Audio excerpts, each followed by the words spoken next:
Donc entre le 14 mars et le 17 mai. Ok, je te remercie. On a une consommation annuelle moyenne qui tourne aux environs de 3000 kWh. Là, nous avons 1671 kWh sur 2-3 mois. Donc ça montre clairement qu'on est dans une situation où il y a de la rétrocession d'énergie, où on donne à d'autres habitations. Le compteur va être coupé puis retiré par les agents d'EDM. Le client alimente frauduleusement d'autres habitations sur plusieurs mètres. Les câbles électriques sont dissimulés sous des tuyaux d'alimentation d'eau. Et ça, c'est un câble N5. C'est un câble qui porte c'est juste pour apporter l'ampoule. Et là, c'est sûr que le client chez lui là-bas, il a plein des appareils électroménagers. Le propriétaire du compteur apparaît enfin, le procès verbal est établi, il devra payer une amende de 360 €. Le fraudeur, identifié récidiviste par EDM, soutient qu'il alimentait 3 habitations, mais que c'était autrefois.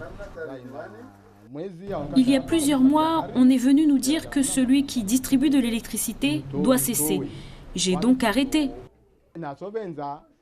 Mais ils m'ont pris par surprise aujourd'hui. J'aimerais qu'on soit indulgent avec moi, qu'on me donne un avertissement, qu'on me dise de ne plus recommencer. À quelques pas de là, 3 autres compteurs inquiètent. Ils pourraient alimenter jusqu'à 20 cases en tôle dans ce quartier. Les câbles donnent le tournis. Un bout de bois fait même office de poteau électrique. À Mayotte, entre 20 000 et 30 000 foyers seraient concernés par la rétrocession. Les pompiers recensent en moyenne un incident par semaine lié à cette pratique.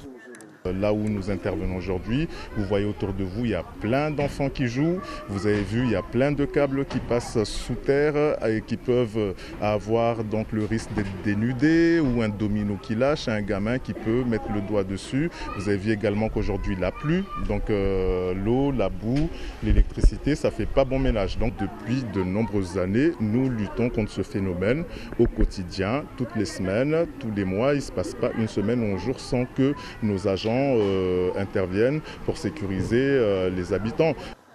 Cette nuit, ces familles seront plongées dans le noir. En tout, les équipes d'EDM ont visité 2 quartiers de Combani ce mercredi.